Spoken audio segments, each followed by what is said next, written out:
대한민국의 영토를 지키는 지상의 수호자. 바로 육군입니다.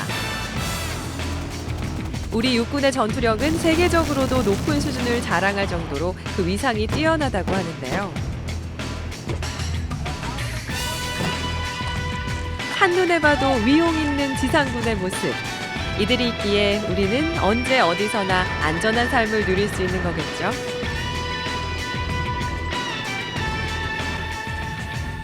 지난 5일 계룡대에서는 아주 특별한 행사가 열렸습니다. 일반 시민들에게 군문화 체험을 할 수 있는 기회를 마련한 지상군 페스티벌이 열린 건데요. 평소엔 일반인 출입을 엄격하게 제한하고 있는 계룡대. 하지만 이날만큼은 누구나 직접 육군이 돼볼 수 있었습니다. 커다란 전차나 장갑차, 미사일. 영화나 TV 속에서만 보던 웅장한 군 장비들이 오늘은 바로 제 옆에 서 있습니다. 이렇게 가까이서 보니까 참 신기하네요. 우리 과학기술의 시작은 전투에서 활용한 장비들로부터라고도 볼 수 있는데요. 조선시대에 만들어진 로켓 추진 화살, 신기전을 예로 들어볼까요? 세계에서 가장 오래된 로켓 병기로 기록된 신기전은 임진왜란 당시 조선군의 군 장비인데요.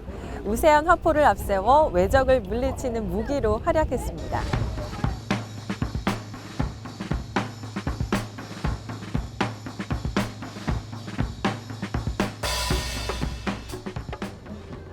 그렇게 군장비의 기술은 점차 발전해서 뒤에 보시는 것처럼 각종 군사 무기로의 다양한 발전을 이뤘는데요. 그렇다면 우리 군에서 사용하고 있는 첨단 무기들은 실제로 어떤 역할들을 하고 있을까요?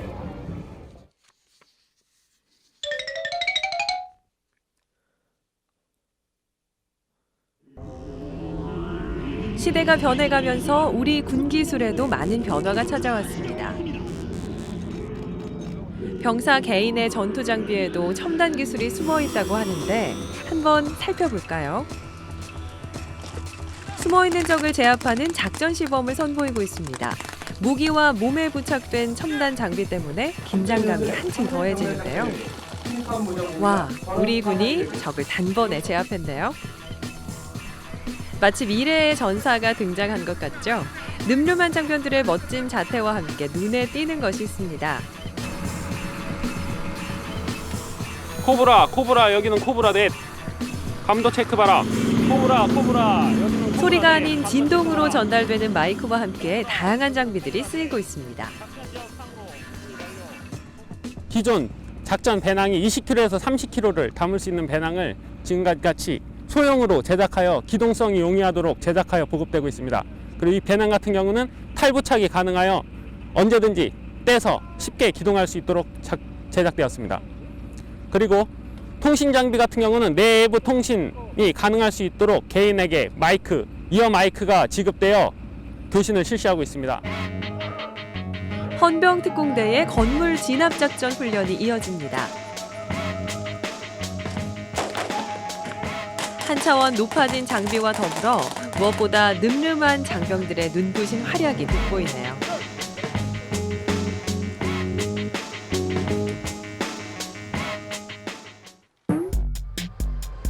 육군 훈련이 전부 야외에서만 진행되는 것은 아닙니다. 이건 최첨단 훈련 장비인데요. 각종 시뮬레이터를 통해 전자훈련을 실시하고 있는 모습입니다. 단순한 숙달용이 아니라 실제 국내 지형을 바탕으로 3D 화면으로 전술훈련을 할 수 있다는 것이 특징입니다. 실제로 요즘 육군에서는 고된 야외 훈련뿐만 아니라 이렇게 실내에서 시뮬레이터로 과학화된 교육 훈련을 실시하고 있다고 합니다. 전투뿐만 아니라 훈련에도 첨단 과학 기술이 자리를 잡아가고 있는 거죠. 전자 시뮬레이터를 직접 체험해 봤는데요. 단순한 게임 같아 보이지만 직접 해보니까 실제 전투 장비를 사용하고 있다는 착각이 들 정도로 정말 실감이 납니다. 그렇다면 현재 쓰이는 군 무기들은 어떤 역할을 하는지 살펴볼까요? 먼저 기동 시범을 하는 K1A2 전차입니다. 내부가 상당히 복잡해 보이죠? 전투 현장에 투입돼 적을 공격할 수 있도록 주포를 장착하는 것이 특징인데요. 한눈에 봐도 위험 있는 모습입니다.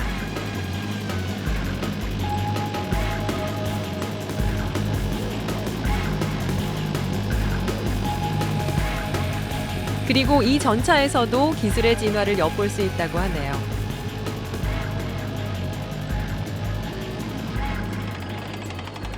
우리 K1A2 전차는 120mm 주포를 기반으로 사통 장치 및 전투 능력이 크게 향상된 장비입니다. 다양한 기술의 결합은 실제 전투에서의 큰 활약으로 이어지고 있습니다. 이때 갑자기 등장한 이 장비는 어디에 쓰이는 걸까요?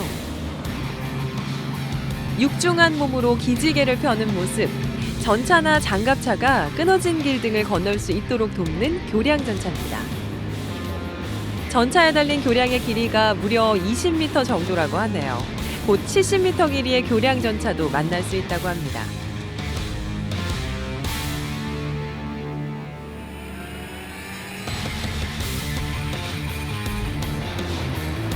전차와 함께 숨은 조력자 역할을 하는 장비도 볼 수 있습니다.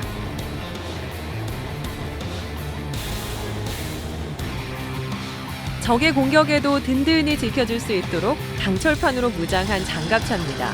육중한 몸체에도 불구하고 꽤 빠른 속도로 달리는데요. 그런데 장갑차는 앞서 본 전차와는 조금은 다른 모습인데요.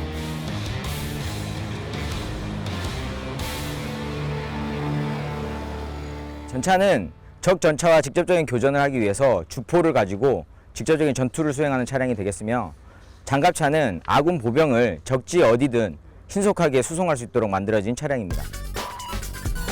현재는 전차와 장갑차의 기능이 혼합된 전투 차량도 쓰이고 있는데요. 보병 수송을 하면서도 주포를 사용해 두 가지 일을 동시에 해내는 효자 장비입니다. K-21 전투 차량은 아군 전차와 유사한 기능을 가지고 있습니다. 주포를 가지고 있으면서 인원을 수송하게 되는데, 주포를 가지고 아군 보병을 지원함으로써 전투를 신속히 종결할 수 있는 그런 능력을 가지고 있습니다.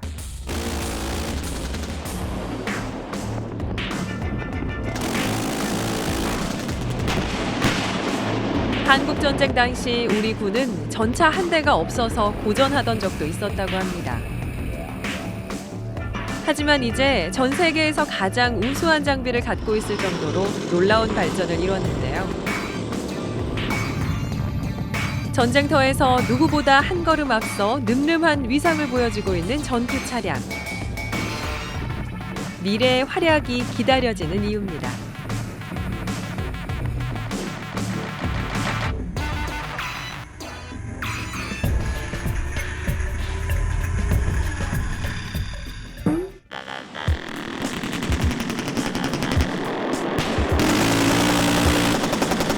보는 것만으로도 그 위력을 짐작케 하는 군무기. 그 중에서도 빠질 수 없는 게 바로 미사일인데요. 현재 주력으로 알려져 있는 다연장 로켓포의 위력은 그 사실만으로도 놀라울 따름입니다. 현재 북한에서 방사포 및 장사전포를 대응하기 위해서 저희가 1999년도에 야전 전력화돼서 현재 운영 중에 있습니다.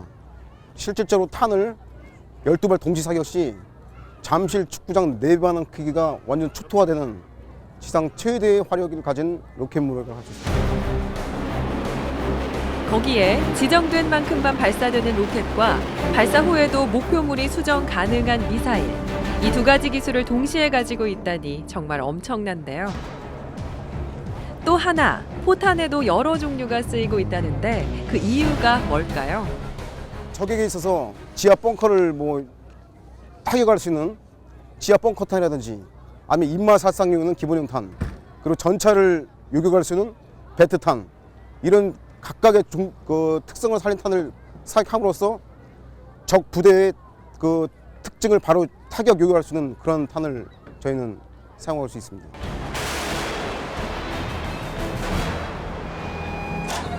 국내 기술로 개발한 무기도 살펴볼 수 있습니다. K9 자주 곡사포인데요. 포병 전력을 강화하기 위해 독자적으로 개발한 K9 자주 곡사포. 세계적으로도 손꼽힐 만큼 뛰어난 성능을 자랑합니다. 기존 자주포에 비해 3배에 달하는 화력은 물론 자동 장전 시스템, 자동 포신 이동 시스템 등을 구비해 빠른 작전 수행이 가능하다고 합니다. 우리 기술을 대표하는 만큼 국산 무기로는 처음으로 현지 조립 생산 방식으로 지난해까지 터키에 수출됐다고 하는데요. 앞으로 더 멋진 첨단 기술을 기대해봐도 되겠죠?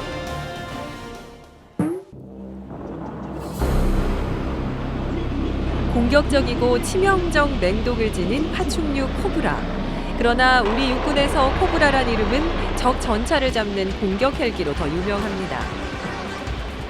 이 공격 헬기는 결국 지상전의 핵심 전력으로 자리 잡았는데요. 이처럼 육군에도 공격, 기동 등 헬기가 필요해지면서 용도에 따라 다양한 헬기가 등장합니다. 이 멋진 헬기를 그냥 눈으로만 볼 순 없겠죠? 제가 직접 타보겠습니다. 적의 로켓탄을 날렵하게 피하며 영화 속 주인공으로도 등장했던 헬기, 일명 블랙호크입니다. 현재 대한민국 육군 항공대의 주력 기동 헬기이기도 한데요. 보병의 전술 수송, 전차전, 구급 헬기를 포함해 다양한 작전에 사용 가능하기까지. 하지만 제 마음은 소풍 나온 것 마냥 설레기만 합니다. 이제 헬기가 서서히 땅을 벗어납니다. 그리고 멋진 풍경이 한눈에 들어오네요.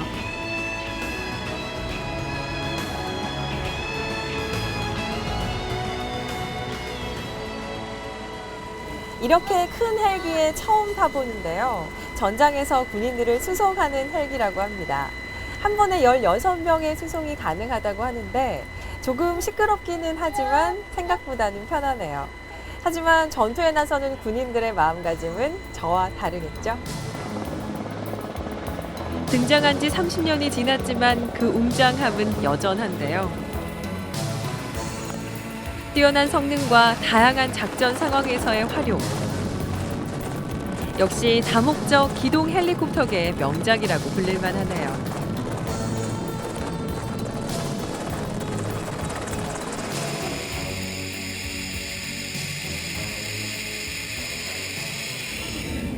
우리 군에서 사용하고 있는 헬기 역시 다른 군 장비들처럼 첨단 기술의 발전과 함께 빠르게 진화하고 있는데요. 드디어 우리나라도 헬기 생산 기술을 보유하게 됐습니다. 이번엔 아이들의 인기를 한몸에 받는 헬기가 눈에 띄는데요. 우리 기술로 개발된 국내 최초의 헬기, 수리온입니다.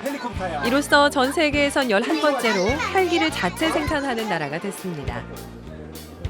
올해 안에 보급된다고 하는 만큼 모두의 주목을 받고 있습니다.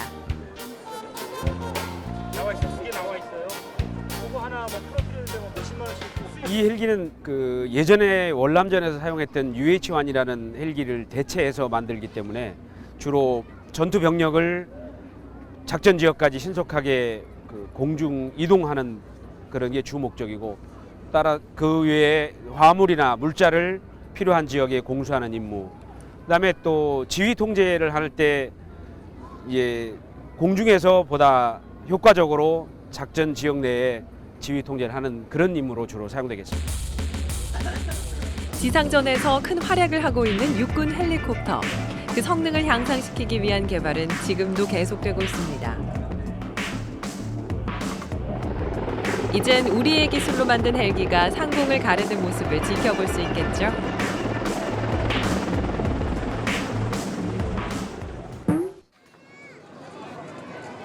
뭐 TV나 브라운관으로 매체로 봤을 때는 뭐 그냥 그렇거니 하고 생각을 하고 왔는데, 여기 와서 보니까 진짜 우리나라에도 온갖 기능 좋은 군수 물품들이 있다 이렇게 생각하고, 앞으로 우리나라도 강대국이 못지않은 그런 나라가 되지 않을까 싶은 생각도 합니다. 예전에 제가 군대 생활할 때는 사실 그 군 장비 이런 거에 대해서 우리나라가 그 당시에는 사실 잘 못 살았기 때문에 지금처럼 이렇게 막 첨단화되고 기계화도 아주 너무나 잘 돼 있다는 것을 비교해 볼 때 우리나라도 참 많이 발전했구나. 우리 국군 장병들도 우리 생활 수준이 나아짐에 따라서 거기에 걸맞게 이 국방을 튼튼히 지켜나갈 수 있는 그런 장비 이런 것들이 그만큼 뒤에서 이제 보완이 되니까 군생활 하는데도 많은 도움이 되겠구나. 그런 좀 흐뭇한 마음이 생겼습니다. 평소엔 접하기 힘들었던 지상군 문화, 직접 체험하면서 그 활약상을 살펴봤는데요. 첨단 기술도 중요하지만 무엇보다 든든할 수 있었던 건 끊임없는 훈련과 뜨거운 열정으로 우리의 땅을 지켜가고 있는 장병들의 늠름한 모습 때문이겠죠. 오늘은 지상군 페스티벌을 돌아봤는데요. 일상에서 만나기 힘든 다양한 무기며 장비들을 보는 즐거움은 물론이고요. 많은 인명을 구하고 또 지키는 역할을 하는 군장비 기술의 우수성을 다시 한번 느낄 수 있는 시간이었던 것 같습니다.